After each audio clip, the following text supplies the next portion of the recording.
Hola, muy buenas noches y bienvenidos. Empezamos la semana, esto es 2019. Estamos ya al aire aquí desde los estudios de Canal N en vivo. Y evidentemente la noticia política el día de hoy tiene que ver con este comunicado que ha hecho público el presidente del Parlamento en el que reta al presidente Martín Vizcarra. Este pronunciamiento firmado por Pedro Olaechea Álvarez Calderón, presidente del Congreso de la República, en la que le dice que es irresponsable alentar el enfrentamiento entre peruanos, entre otras cosas. Esto en alusión al audio y a la conversación que sostuvo el presidente Vizcarra con las autoridades del sur en el contexto del conflicto de Tía María. Dice que hay que respetar irrestrictamente los mecanismos constitucionales, que le van a dar las herramientas necesarias al Ejecutivo, pero siempre dentro del marco de la Constitución. No sabemos si esta es una alusión a que se atenderá o no el pedido del presidente de adelantar las elecciones al 2020. Pero la parte gruesa está al final del comunicado. Se dice, todos podemos cometer errores, todos hemos cometido errores. Yo no me aferro a ningún cargo, solo me aferro a la Constitución, a la que todos hemos jurado defender. Presidente Vizcarra, le extiendo la mano de demócrata. Trabajemos en una agenda conjunta por el bien del Perú. No tenga miedo de gobernar. El Perú está primero.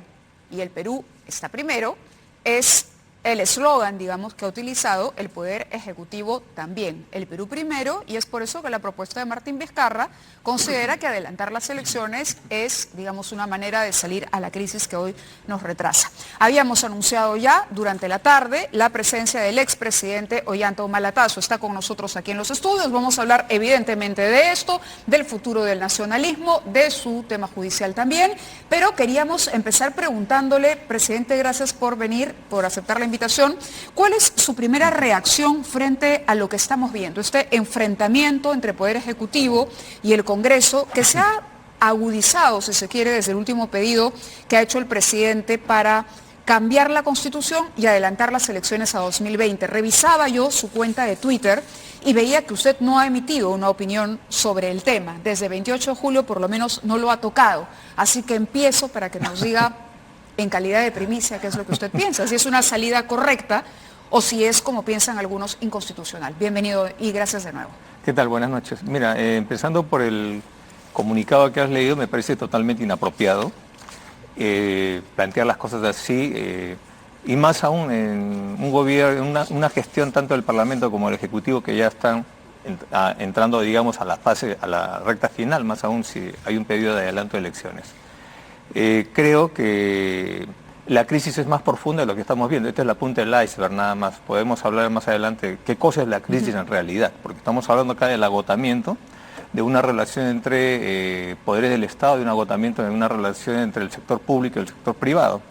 Pero yo creo que ya el presidente manifestó su disposición para renunciar, acordar el mandato, y es lo que está pidiendo al Congreso. Creo que en un contexto en que la economía está paralizada, que estamos viendo que el crecimiento es mínimo, donde está aumentando nuevamente la pobreza, entre otros temas más, creo que la salida viable es el adelanto de elecciones.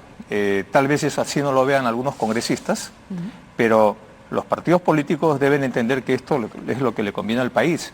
No necesitamos un presidente popular si eso va a dañar al país, ni necesitamos un Congreso que no tenga una aprobación, una aceptación ciudadana, si eso va a dañar al país. Entonces, yo creo que el presidente ya planteó las cosas, más aún con el comunicado del presidente del Congreso, totalmente desubicado.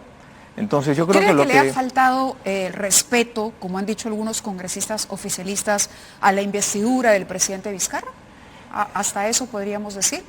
Bueno, digamos que el mismo presidente del Congreso decae en su imagen al entrar a un cara a cara de esta manera con el presidente de la República. Pero más allá de eso, yo le recomiendo al presidente Vizcarra, ¿no?, que ponga una fecha límite al Congreso, porque el Congreso con lo que estamos viendo va a ser resistencia pasiva al pedido de adelanto de elecciones.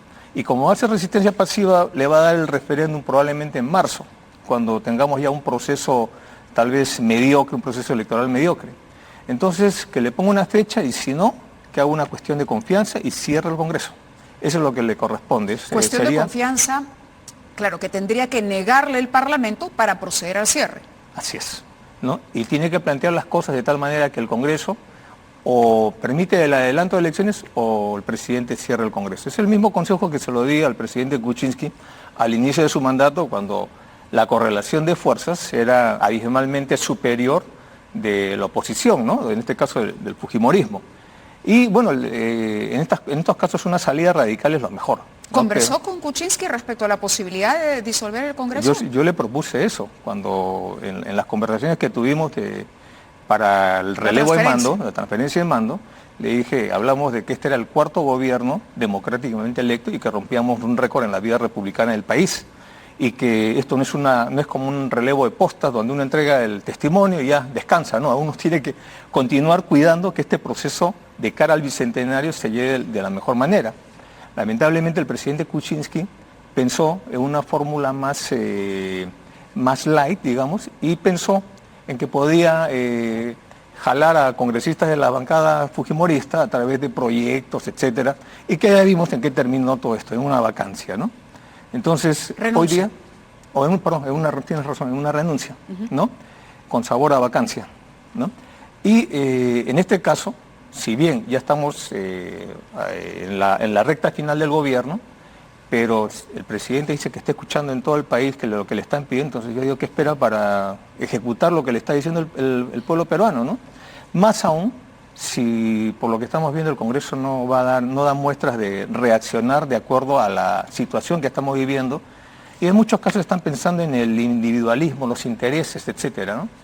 Entonces, eso es lo que hay en este momento. ¿Lo habría hecho usted de estar en el lugar de Martín Vizcarra? Claro que sí, yo hubiera querido tener esta oportunidad. Lo que pasa es que en la situación de nosotros no hubo el momento para cerrar el Congreso, a pesar que nos censuraron un gabinete. No estaba la población demandando el cierre del Congreso como están ahora, no estaba la crisis que se veía, el tema de los cuellos blancos, el tema de las componendas abiertas que hay como se ve hoy día en el Congreso tratando de tapar actos de corrupción. Me está diciendo que usted no tuvo motivos para cerrarlo. Lo que le estoy diciendo es que no solamente no hubo los motivos, sino no hubo el momento. El momento. ¿A qué se refiere con el momento? ¿Al clamor popular? La crisis general. Acuérdese que en nuestro gobierno teníamos estabilidad política, teníamos una economía en crecimiento, a pesar de que en el 2014 el precio de los minerales se habían caído. Por eso es que Anglo American no invirtió en Moquegua, porque para ellos resultaba antieconómico. Habíamos rescatado a más de 1 millón de peruanos, de familias peruanas de la pobreza. Habíamos creado el MIDIS, el Ministerio de Desarrollo e Inclusión Social. Habíamos creado más de 30 programas sociales, habíamos modernizado las Fuerzas Armadas. Habíamos dejado proyectos en marcha. Entonces, en nuestro gobierno la coyuntura era distinta. Si usted compara con a este gobierno, dígame, ¿qué puente lo han iniciado y lo han terminado ellos? Siquiera un puente. Entonces, está haciendo crítica a la gestión de Vizcarra, como gerencia del Ejecutivo. En general al quinquenio, porque el quinquenio es la plancha Kuczynski y Vizcarra, y podría ser la señora Arauz, ¿no? Entonces, ahora, pero para disolver el Congreso tendría que haberse cumplido con las condiciones que señala la Constitución.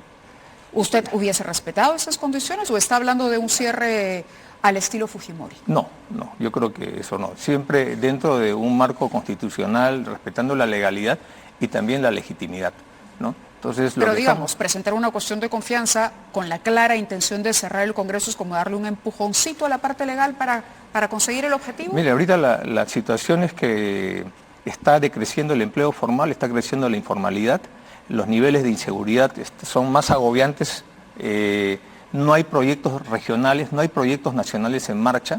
Ojalá terminen siquiera el Museo de Historia, el Museo Natural que hemos dejado en Pachacamac, o la Línea 2, ¿no? O Talara, un sinnúmero. Pero el Congreso le dirá, pero presidente Humala, esto es responsabilidad, y lo venimos diciendo, del señor Vizcarra y sus ministros, no del Parlamento. Tiene razón, esa es labor del Ejecutivo.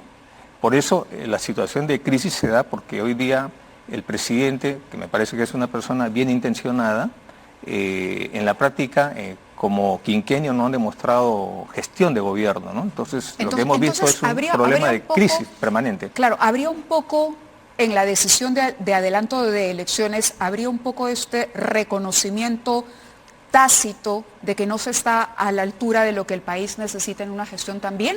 Bueno, mire, compare la gestión de este gobierno con la gestión de nuestro gobierno, con la gestión del gobierno aprista, con la gestión del gobierno toledista y vea las cifras nada más.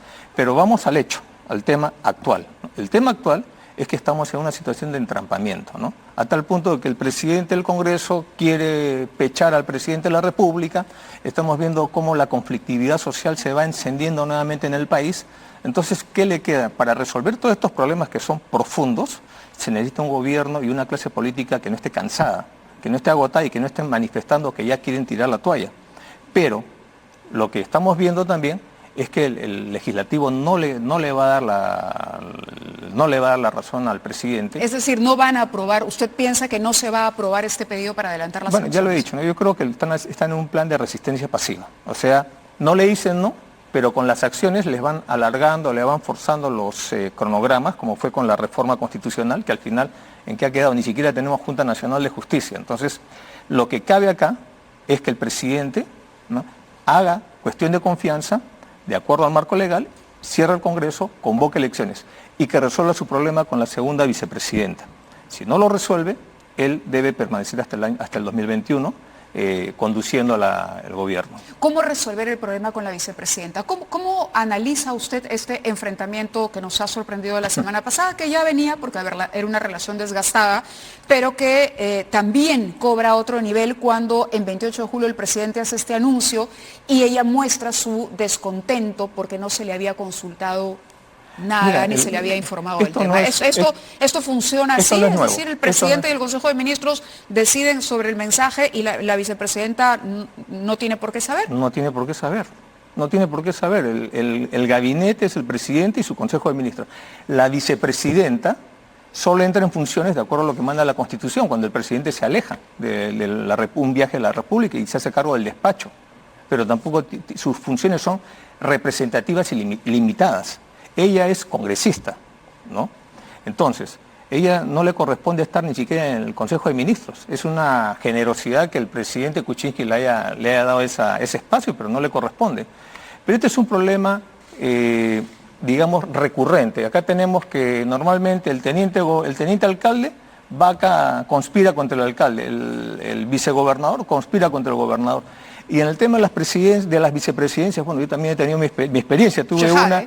Chejade, antes de juramentar, metido en cosas trunchas, ¿no? Y que tuvo que renunciar al cargo de vicepresidenta. Y el otro, conspira contra Vizcarra. Perdón, y la otra vicepresidenta, por un tema de... Marisol Espinosa. Por un tema de sobrevivencia política, se pasó a otro barco, ¿no?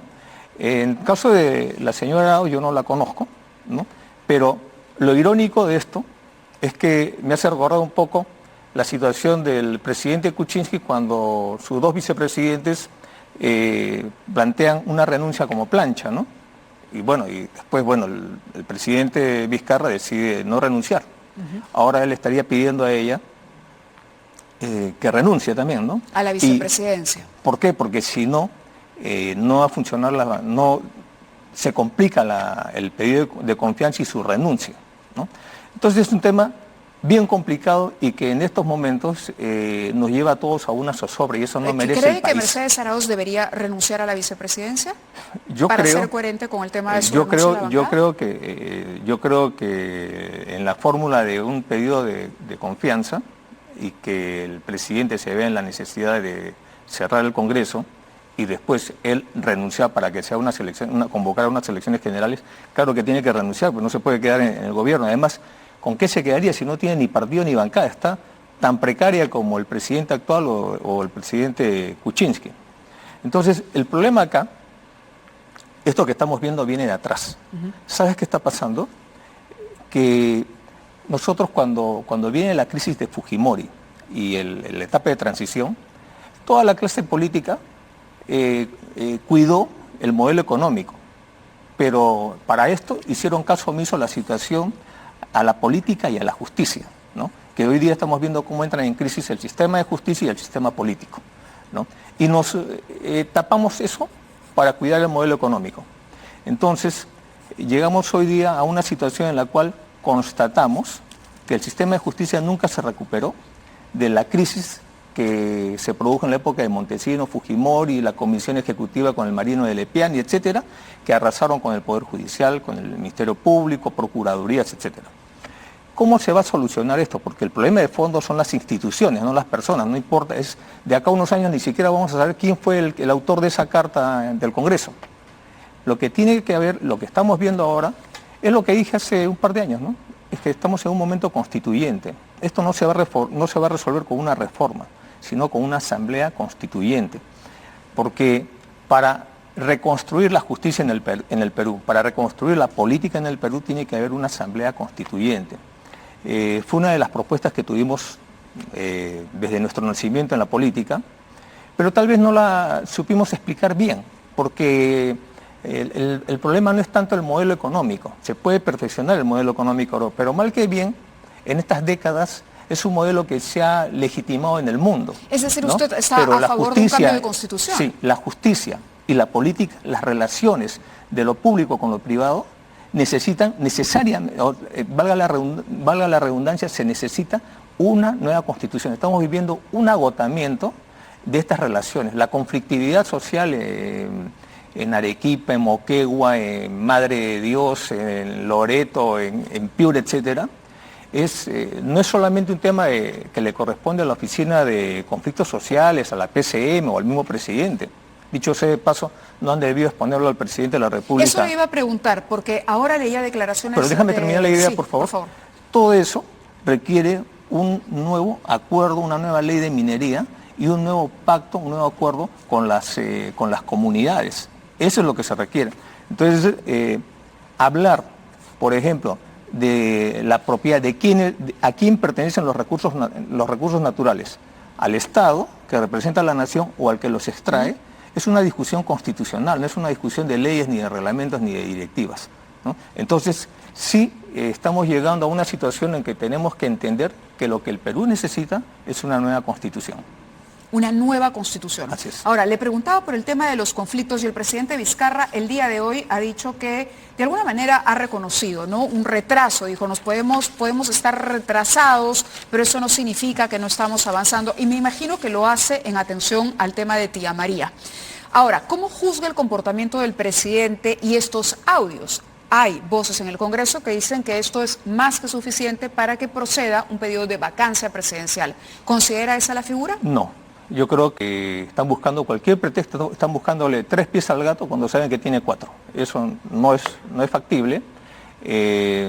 Ahondaría más la crisis. De repente estos que están hablando de estos, extremistas del Congreso, que están planteando esto por desesperación, para tratar de tener una prenda para negociar con el presidente, no se dan cuenta de todo el costo que ha traído la vacancia o la renuncia de un presidente, ¿no? Quieren, o sea, no han aprendido, quieren sacar a otro presidente, eso no lo va a aguantar el país. El tema que se viene es... ¿Cree que el Congreso quiere la No, vacancia? yo creo que el Congreso lo que quiere es llegar hasta el 2021, en general, no digo por todos, ¿no?, pero en general, quieren, sabiendo que no tienen reelección, van a tratar de llegar hasta el 2021 y ver, ya que ellos no van a poder reelegirse, si pueden poner algún familiar, algún allegado para que agarre su curul. Ese es el tema. No han entendido el problema que estamos viviendo en el país del agotamiento y la necesidad de una nueva constitución. Ahora, lo que yo puedo interpretar del presidente es que habría que escuchar todo el contexto, pero da la impresión que el presidente no quiere, se siente ya de salida y no quiere ganarse más pleitos. Bueno, por eso le decía... ¿Ese es un comportamiento adecuado en un presidente? No, pero tampoco es para motivo causal de vacancia. Puede tener muchas explicaciones el presidente. También estamos hablando de que son dirigentes con los cuales él ha trabajado, ¿no? Entonces, probablemente no lo ha dicho en la forma como han sacado los audios, porque no han sacado todo el audio, solamente han sacado unos pedazos. Y en ese sentido, yo no haría una crítica frontal al presidente. Creo que el presidente no han sido frases felices. Creo que el presidente debe, como se dice, hasta el último día, debe seguir trabajando con el mismo empuje. El problema que tenemos, y él ¿Y lo usted sabe... siente que él está ya, que no quiere ganarse problemas y más bien patear para que el conflicto lo solucione Bueno, el que le suceda? de hecho, eso es lo que demuestran los audios. Un presidente, como usted ha dicho, el presidente es hasta el último día que esté en Palacio de Gobierno, ese es el problema, presidente. claro, ese es el problema de esta actitud que denota en los audios, ¿no?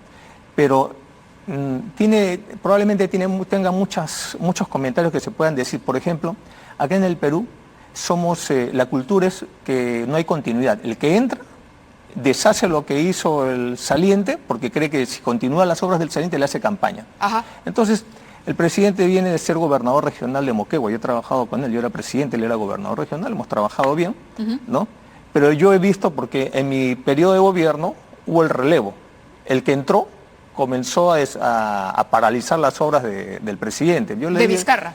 Claro, cuando deja la gobernación. Claro, cuando deja la gobernación, ¿no? Entonces, yo leí al presidente, a Moquegua, leí 3 obras que él me pidió.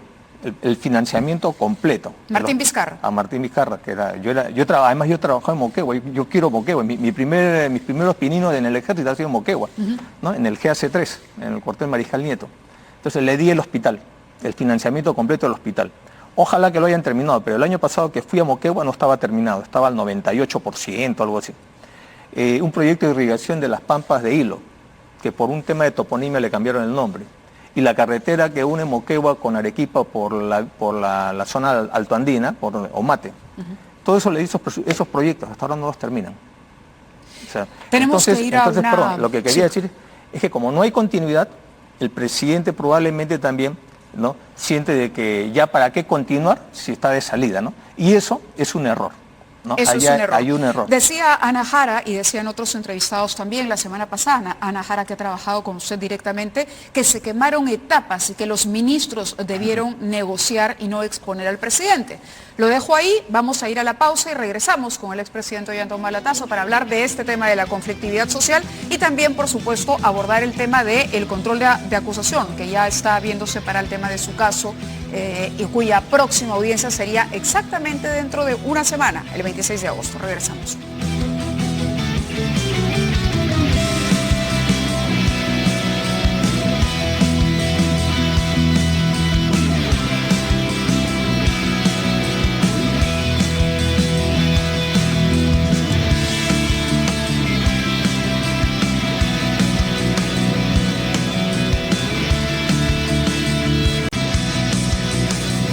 Continuamos conversando con el expresidente Ollanta Humala Tasso y la pregunta que quería plantearle, o que la planteo antes de ir a la pausa, antes de cerrar y tocar otros temas con él también, es el manejo. Si el presidente, usted cree que no hizo nada como para merecer una vacancia, ¿dónde estuvo el error de la negociación de Tía María? Y le pregunto esto porque usted también enfrentó el mismo proyecto, también enfrentó el mismo conflicto, hubo pérdida de vida de 2 vidas humanas y hubo un estado de emergencia. Entonces usted decía, lo que hace el que viene, mejor dicho, deshace lo anterior. ¿Por qué no se zanjó el problema de Tía María y en cualquier caso cuál fue el error de Vizcarra ahora para que ese conflicto no continuara más? El problema que tenemos, y vuelvo al tema constituyente, ¿por qué? Con la experiencia de haber gobernado, el problema es que cuando el presidente entrante llega como a un campo minado, hay una serie de bombas por todos sitios. Por ejemplo, Conga estalló en octubre, noviembre del 2011. Yo tenía 3 meses de presidente o 4 meses de presidente y estalló Conga. ¿Acaso yo generé Conga? Y Tía María es un proyecto que viene desde que yo era, creo que teniente o capitán en el sur. Pero eso significa que no va a tener solución. Entonces, el problema es que el presidente entrante y el gobierno entrante entra a un campo minado y las herramientas que tiene para sacar esas minas son las que te da la Constitución y las leyes. Entonces, ese es el problema, que se requiere una nueva ley de minería, se requiere discutir la propiedad de los recursos naturales, se requiere constitucionalizar el derecho al agua, algo que yo planteé... A ver, el cambio en la propiedad de la minería, ¿cuál sería? Porque hasta ahora parece claro que el gobierno nacional maneja todo lo que es subsuelo, que eso es propiedad de todos los peruanos, y que la superficie la manejan las autoridades locales. ¿Cuál sería el cambio que usted propondría? Que para los solucionar ese recursos problema? naturales, lo que hay en el subsuelo es de la nación, no es del que Sí. lo extrae. Hoy día es del que lo extrae. Hoy día, si usted encuentra petróleo en el interior del subsuelo, usted lo extrae y es su petróleo. Ok, pero hay un contrato con la empresa y la empresa debe pagar por utilizar ese recurso. Esas son las leyes Bueno, actuales. ese sería el colmo, que se lo lleve gratis también, ¿no? ¿Pero qué estamos hablando? ¿De volver a un Estado empresario? Bueno, mira, el factor Odebrecht te demuestra de que los empresarios privados que tanto fueron canonizados no son santos, ¿no? Y estamos hablando de los grandes, no estamos hablando de los chiquitos. Si esos grandes son así, lo que te demuestra es que son igualitos, ¿no? El Estado no debe ser empresario porque el Estado es ineficiente y corrupto. Ese era más o menos el San Benito, ¿no? ¿Es Ahora, ineficiente o no? ahora, ¿qué podemos decir de los empresarios privados? ¿Qué podemos viendo estos casos? Entonces, no podemos ser rígidos y extremistas de que el Estado debe reducirse a su mínima expresión y a temas reguladores, y que toda la economía debe estar en manos de los privados. Pero vamos, esa es Estamos una viendo que hay que contradicción con la buscar un forma con la que equilibrio. usted mismo gobernó. Acuérdese que Claro. pasó de la gran transformación a la hoja de ruta. Y hubo un cambio en ese sentido. Es decir, ¿Y lo el puede Ollanta explicar? Humala del 2006, del Polo Rojo, no fue el mismo Ollanta Humala que Bueno, llegó a caricaturizando, claro. ¿No? Digo, no caricaturizando, sino, digamos, para ponerlo ¿por qué? así. ¿Por qué? Yo lo he explicado varias veces, ¿no? Cuando propusimos un cambio, una asamblea constituyente, una nueva constitución, solo llegábamos al 32% de la población. Y lo he dicho al principio de la entrevista, ¿no? Probablemente no supimos llevar el mensaje porque hablábamos del modelo económico, pero no hablábamos del tema de la justicia y el tema de la política, las relaciones de la política, ¿no? Entonces no hablábamos todavía de la necesidad de consolidar instituciones acá. Como usted hizo una entrevista hace poco a un escritor que le dijo, los países más estables donde usted no sabe ni siquiera quién es su presidente. Bueno, acá tenemos el problema de institucionalidad. Entonces, eso tiene que verse en una constitución. Entonces, el tema es que hoy día estamos viendo una conflictividad que no se resuelve con las herramientas legales que el presidente tiene, porque el presidente está obligado y tiene un consejo de ministros que colaboran con él, pero además la firma del presidente no vale nada si no va refrendada por la firma de un ministro de Estado. Entonces, sí necesitamos, ¿no?, una nueva constitución que permita resolver esta conflictividad social, que permita buscar un equilibrio en la economía donde el Estado no dependa tanto de la inversión privada, sino que el Estado, como en otros países, también tenga, ¿no?, participación en empresas públicas, en las empresas que se llaman empresas públicas. Acá tenemos empresas públicas que están concursando con empresas privadas y están trabajando, ¿no? Pero no aplica para todos, ¿no? Veamos el caso de Venezuela, por ejemplo. No, eso es otra cosa. No estamos hablando Veamos el caso de Brasil, Petrobras. Es decir, el hecho de que la empresa sea del Estado, bueno, tampoco garantiza que no haya nada corrupción, garantiza. ¿no? Nada garantiza eso.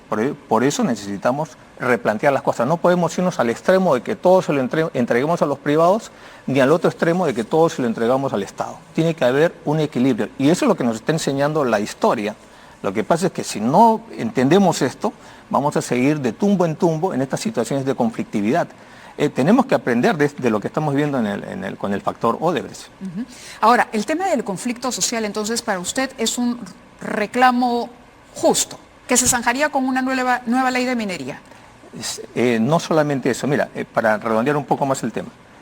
Cuando tú has hablado de la gran transformación, Sí. nosotros hablamos de una asamblea constituyente y de nuevas... Sí, pero usted cambió, por acuerdo. eso le preguntaba. Es decir, usted tuvo que cambiar Sí, pero para avanzamos. evitar que ese miedo al antisistema y al cambio justamente que está proponiendo ahora se calme, y usted ganó la presidencia en base a ese cambio. Pero en base al cumplimiento de las metas de la gran transformación, lo que se pudo haber hecho sin el cambio de la Constitución, porque en la hoja de ruta ya no estaba el cambio de Constitución porque la gente generaba incertidumbre en la gente. Pero ¿Y hoy por qué cambiaría la situación? Pero los cambios que hemos hecho son parte del... O sea, el primer gobierno nacionalista es la primera piedra de la gran transformación. Si no, mire la política social.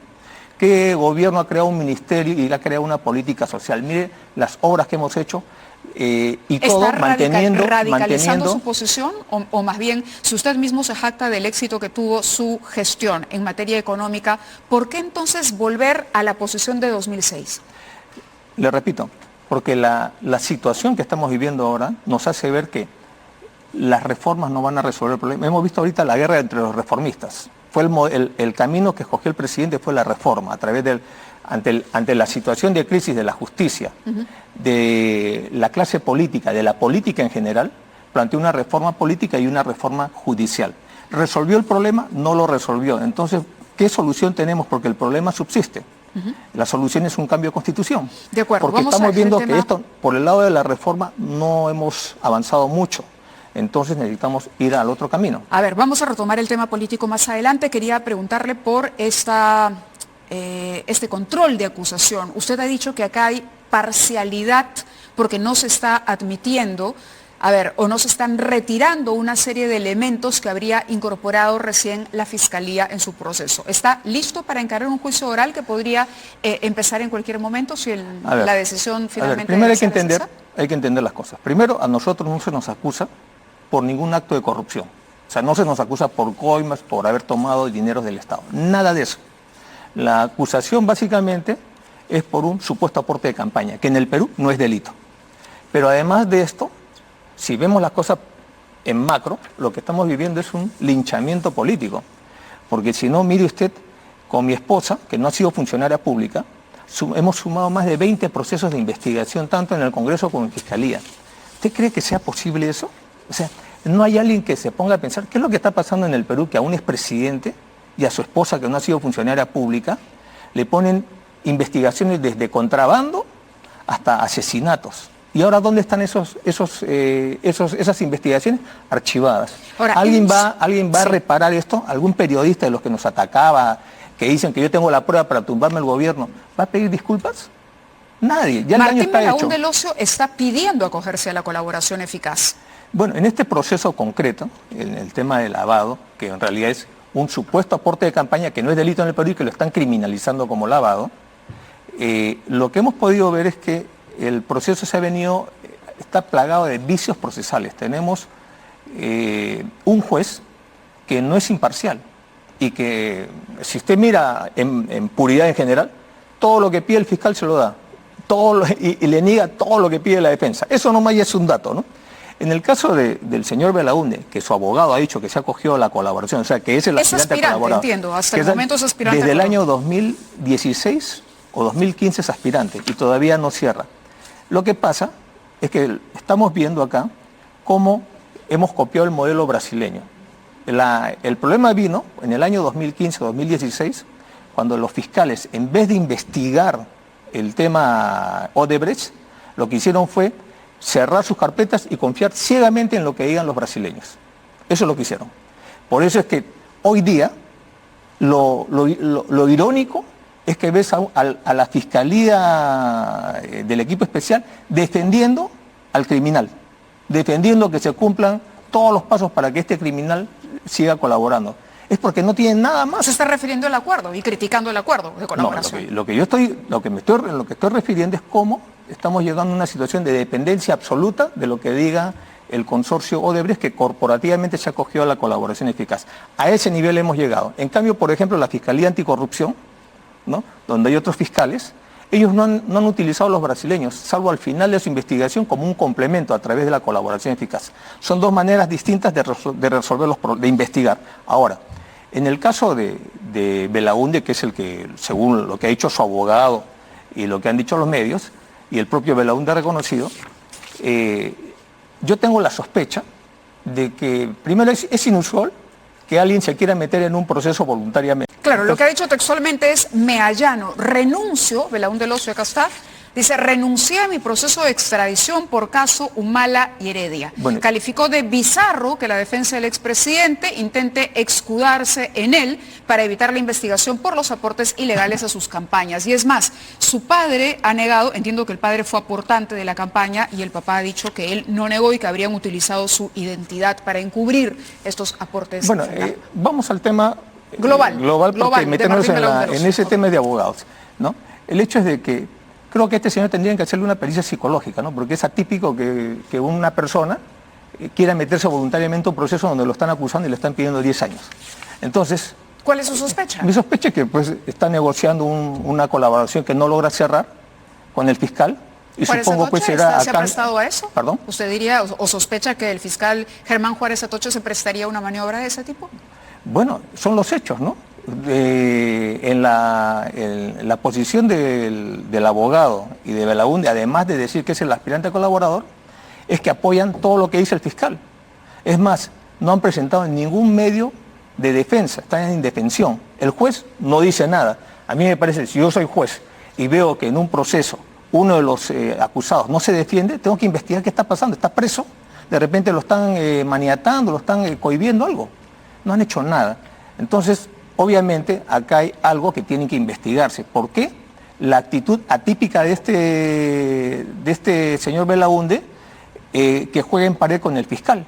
Entonces, obviamente, debe estar esperando algún beneficio, ya que el señor Belaúnde, tengo entendido, como es público, tiene como 4 o 5 procesos, ¿no?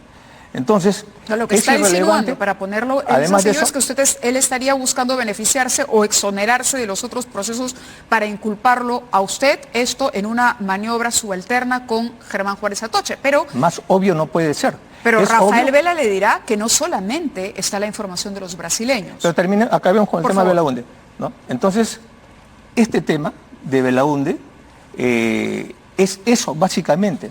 Y con las declaraciones de Belaúnde, pero con como Belaúnde aspirante, no se puede armar un juicio, presidente. Perdón, con sus declaraciones nos han puesto una serie de medidas, ¿no?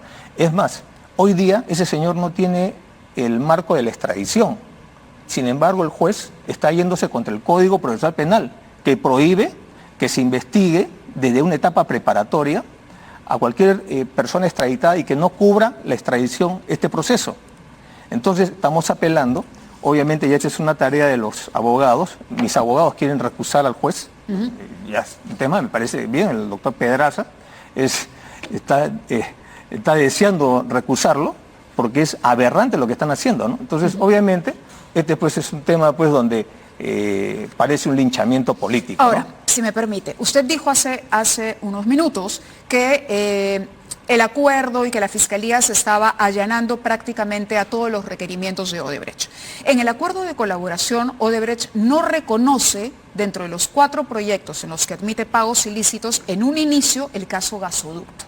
Recién, a partir de la información que se revela en este sistema operativo que llega a manos primero de un periodista ecuatoriano y que luego se difunde, es que se sabe que hubo pagos por $3 millones también para el proyecto gasoducto, pagos irregulares que salieron de la caja 2. Okay. ¿Correcto? Ana Jara ha renunciado no es exacto, incluso. No es exacto eso. Pero le planteo todo el cuadro. Eso, digamos, no lo había reconocido Odebrecht. En base a las pruebas es que luego se le dice, oye, ¿esto es verdad o no es verdad? Y Odebrecht se ve obligado a reconocer que en efecto sí se pagó. No ha sido una decisión fácil. Estas son declaraciones de Ana Jara. Fueron 13 años de militancia en el partido, guardo en mi corazón estima y consideración a muchísimos de sus miembros a lo largo del país. Aquí mi renuncia cursada el 27 de junio de 2019. Recientes revelaciones vinculadas al proyecto Gasoducto Sur del quinquenio anterior revisten gravedad y como lo deben tener que investigarse, saludando que esta también sea su postura a la luz de las declaraciones en el Twitter. Bueno, ella atribuye a este tema de corrupción del gasoducto, una obra que finalmente se licitó durante su gobierno, su renuncia al Partido Nacionalista. No tengo idea de eso, la verdad que no tengo idea de eso, pero no tiene nada que ver con el tema del gasoducto, ¿no? Acá hay... Bueno, ella le atribuye esa información, pero vamos al tema central. Sí, Odebrecht ha dicho, pagamos 3 millones pero lo que digo dólares es, para aclarar esto, ¿no? Si es así, que el gobierno le aplique la cláusula anticorrupción. Eso lo creamos nosotros, el gobierno nacionalista creó una cláusula anticorrupción que le permitiría al Estado peruano intervenir, ¿no? Toda la inversión que hay ahorita en gasoducto surperuano, que son más de $1.000 millones y que están ahí, ¿no? Más aún, porque más allá de esa carta que me lee, más importante, más relevante en el tema, es que Enagas, que es socia de Odebrecht, ha demandado al Estado peruano por $500 millones. Y que si gana vamos a tener que pagar $500 millones a Enagas y estaríamos pagando más de 500 millones de soles a Odebrecht. O estamos hablando de Kuntur, porque Kuntur también es gasoducto sur, sino que la Fiscalía debiera aclarar y no quiere aclarar. Kuntur, usted se refiere a lo que se negoció en el gobierno de García. Claro, ese Kuntur es gasoducto surandino y el otro es gasoducto surperuano. Entonces, ¿cuál de los dos gasoductos es? Lo que sí debe quedar claro es que el acuerdo de Odebrecht con la Fiscalía no es por el gasoducto surperuano, o sea que eso no ha cambiado, eso es lo que está diciendo, no es exacto. ¿Usted cree que Odebrecht se está refiriendo al otro gasoducto, al de Kuntur? Pero, a ver, tratemos de razonar. Si Odebrecht está reconociendo pagos ilícitos en el gasoducto surperuano, el actual, ¿tendría entonces la Fiscalía que exigirle que se amplíe el marco del acuerdo de colaboración o no? Tendría que hacerlo, pues, ¿por qué no lo hace? Entonces probablemente se refiera pues a Cuntur. Bueno, Giovanna Mori está siguiendo el rastro de la investigación del gasoducto. No, pero ahora, si lo hace, debería aplicarle la cláusula anticorrupción. Sí. Y el otro tema más ahí es que esos pagos que se han estado haciendo son a abogados, árbitros, etcétera. Ahora, permítame no se ha referido, y es más, permíteme también decir algo, ¿no? Porque se han hablado de codinomes, inclusive, cobardemente, tratando de ponerle un codinome a mi esposa o a mí. Y ahora que estamos descubriendo quién es princesa, etcétera, ¿pedirán disculpas? A ver, este es un documento, ya no estamos hablando de una carta de Najar, esto es el auto que resuelve el requerimiento fiscal de allanamiento, registro e incautación. Es una diligencia del 9 de julio, allanamientos que se dieron el 9 de julio, donde se incluye a los investigados, incluso a la señora Cintia Montes.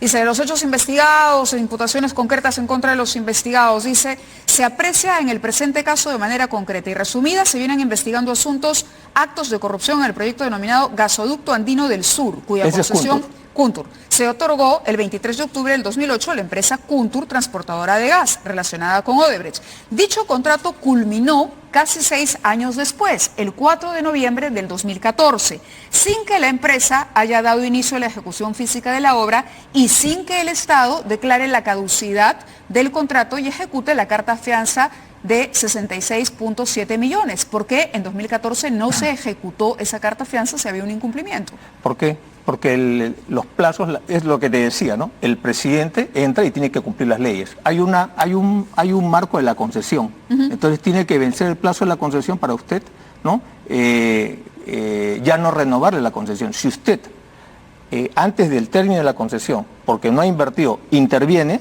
después lo pueden denunciar a usted, al Estado peruano, en el CIADI, por haber hecho un daño, ¿no? O sea, se tiene que respetar. Correcto, le leo el ahora periodo otro de la párrafo concesión. Para que no nos gane el tiempo. A ver, en la siguiente página, la página .5 del mismo documento, contra Nadine Heredia Alarcón, se le atribuye en su calidad de ex primera dama de la Nación desde los años 2011 al 2016 haber materializado actos ejecutivos y de gestión durante el periodo presidencial de su cónyuge, el expresidente de la República, Ollanta Humala Tazo, circunstancias en las que se habría acordado y mantenido reuniones con diferentes funcionarios, servidores públicos que se encontraban vinculados al proyecto Mejoras de la Seguridad Energética y Desarrollo del Gasoducto Surperuano, que ese sí es suyo.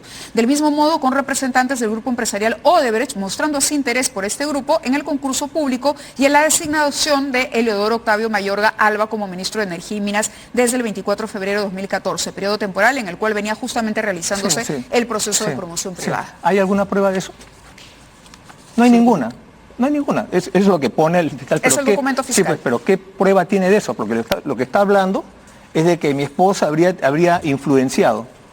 O sea, tendría que haber influenciado en el comité de proinversión, en el director de proinversión, en los directores, en el presidente de proinversión y en los directores de proinversión, en el Consejo de Ministros. O sea, no tiene pies ni cabeza. La verdad que la mayoría, por no decir todas las investigaciones que tenemos, son de esa calidad.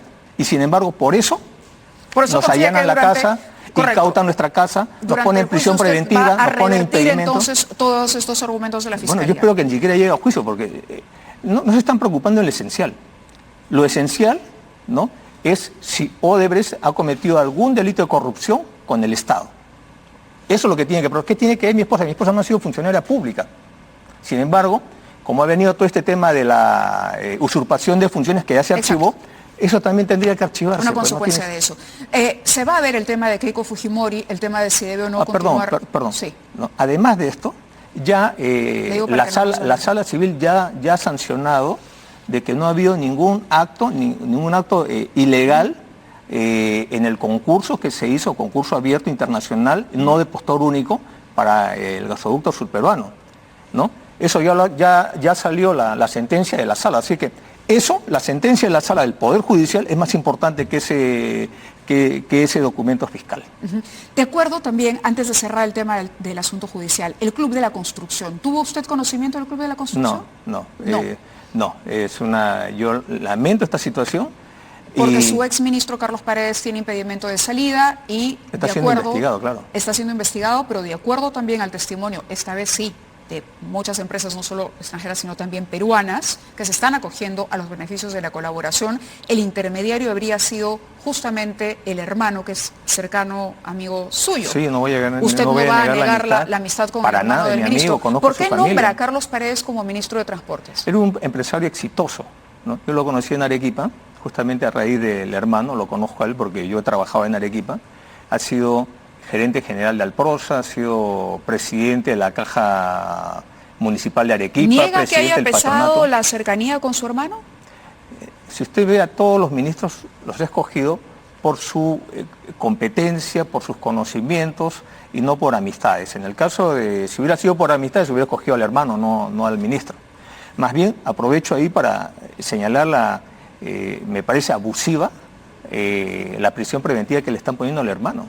O sea, acá estamos haciendo uso y abuso de las prisiones preventivas, se lo digo con conocimiento de causa. Es decir, al hermano del ministro, claro, de quien fuera ministro. Claro, el hermano está ahorita con prisión preventiva. Bueno, pero ¿no? lo han citado directamente a él como el enlace con el ministerio para el tema de la construcción, para la adjudicación de las obras. ¿Sabes qué, Mávila? Yo creo que acá se tiene que investigar para condenar, no condenar para después investigarte.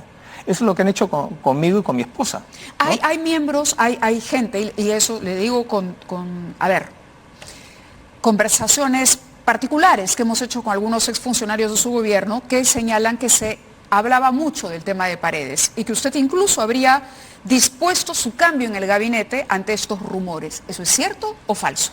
En general, todos los cambios ministeriales se hicieron por un desgaste ya propio de la función, ¿no? No tengo ningún ministro... ¿Nunca le dijeron, ningún ministro le advirtió, viceministro, director, le dijeron, Paredes anda en malos pasos? No. ¿Hay la sospecha de este cártel? Lo que ha habido es discusiones, han habido una serie de discusiones que básicamente temas de competencias ministeriales y también ideológicas, ¿no? Inclusive en algún momento tuve algo que pasaba siempre que en mi gabinete, en los consejos de ministros, las aprobaciones tenían que ser por consenso. Si no había consenso, no se aprobaban las normas, ¿no? Y en un caso puntual no hubo un consenso, no fue con Paredes, fue con otro ministro, y le pedí su renuncia en ese momento. ¿Y por qué cambiar a Paredes entonces? Por el desgaste. Lo que te estaba explicando es que en la mayoría de casos todos han sido por desgaste o por algunos casos como ya fortuitos, un ministro que se enfrenta, tiene un escándalo en un aeropuerto. García, que era asesor justamente del ministerio, que está ya encarcelado. Pero bueno, vamos a continuar hablando, tenemos que ir de una nueva pausa, le pido unos segundos nada más, cumplimos con publicidad y regresamos con el expresidente Ollanta Humala. Muy bien, continuamos conversando con el presidente Ollanta Humala y él decía que ni siquiera espera que se abra un proceso, pues considera que los argumentos de la Fiscalía son frágiles y fáciles de rebatir. Volvamos a la actualidad. ¿Usted considera que el adelanto de elecciones es la salida apropiada para esta crisis política? ¿Está de acuerdo? Claro, está de acuerdo con el planteamiento del presidente. ¿El nacionalismo va a postular? De todas maneras. ¿Va a participar en las elecciones? Voy a participar como un militante, pero tenemos que ver un proceso interno, quién va a ser el candidato, ¿no? O los candidatos. Pero usted es el candidato natural. Sí, bueno, eso es lo que dicen, ¿no? Pero, ¿y si la elección interna usted no le haría ascos a la idea? No, fíjate que yo en realidad ya he cumplido, he sido presidente. Yo tengo Pero vamos, 25 si respeta la años. Democracia interna, ¿a quién más postularía el nacionalismo? ¿A su esposa? No, nadie no va a participar. Ella, como lo dije y mucha gente no creyó, ella decidió apoyarme en este proyecto político, pero ella tiene también otros proyectos propios de su vida, ¿no? Estamos en estos momentos con el tema. ¿Se ha apartado de la política definitivamente la señora Heredia? Sí, yo creo que sí. Bueno, siempre tiene sus opiniones y es una fundadora del partido, por lo tanto tiene una ejecutoria, ¿no?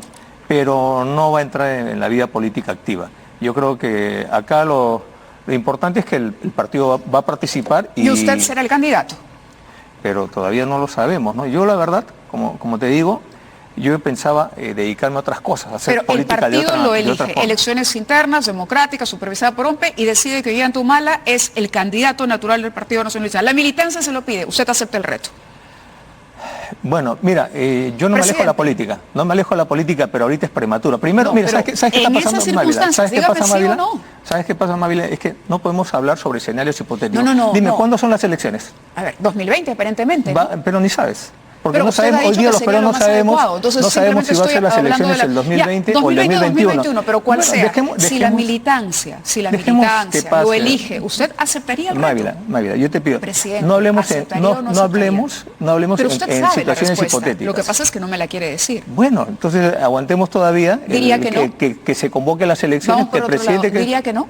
que se convoque las elecciones y ahí yo te voy a dar mi respuesta. ¿Qué otro cuadro tiene el nacionalismo que no sea Ollanta Humala? Bueno, hay varios cuadros, ¿eh? Hay varios ¿Cuál? cuadros. Mencióneme pero, uno. pero ahorita no quisiera dar ningún nombre. No, no hay ningún cuadro. Bueno, yo no y usted quisiera- está habilitado, Ok. el partido tiene inscripción y se va a participar, usted va a ser candidato. Bueno, yo te agradezco tu simpatía, pero todavía tengo que pensarlo. No es un tema de simpatía, es un tema de, en el análisis de los hechos, así como usted habla en base a los hechos, yo también le diría, ¿qué otra figura tiene el Mávila, nacionalismo? tenemos cuadros, tenemos excongresistas que están haciendo vida partidaria. ¿Integraría Tenemos- una lista al Parlamento? Mira, O sea, me ha dicho que va a continuar en política. Si la sí, mira, alternativa no la tiene definida la por idea presidencia. la idea mía es hacer docencia política. Eso es lo que yo quisiera. Ahora, tampoco le rehuyo al tema, no le rehuyo al reto. Pero cuando tú dices que no hay otros, te equivocas. Sí hay otra gente. Ahorita yo no quiero dar nombres, porque sí sería pues comprometerlos a algo que de repente no quieren ser presidentes. La profesión de presidente es una profesión muy riesgosa, como la de un trapecista. ¿Y usted quisiera? Entonces, no, yo en lo personal no quisiera. En lo personal... ¿No quisiera volver a ser presidente del Perú? No tengo tranquilidad. O sea, ya cumplí con el país, comparen mi gestión de gobierno con la gestión de otros gobiernos y saquen la ¿Me conclusión. está diciendo que no quiere volver a ser presidente del Perú? Mira, no me interesa volver a entrar a la política activa. Pero tampoco le quito el cuerpo si hay que hacerlo. O sea, tampoco le quito el cuerpo. Pero ¿por qué no esperamos? Yo te propongo que haya convocatoria de elecciones, porque en la coyuntura De actual va a haber elecciones el 2020, no sabemos. ¿Con qué reglas se van a trabajar las elecciones? No sabemos. Entonces, mira, estamos en una incertidumbre, estamos construyendo sobre una nube una teoría. Muy bien, le agradezco muchísimo que haya estado con nosotros esta noche. Ha sido el expresidente Ollanta Humala y vamos de inmediato con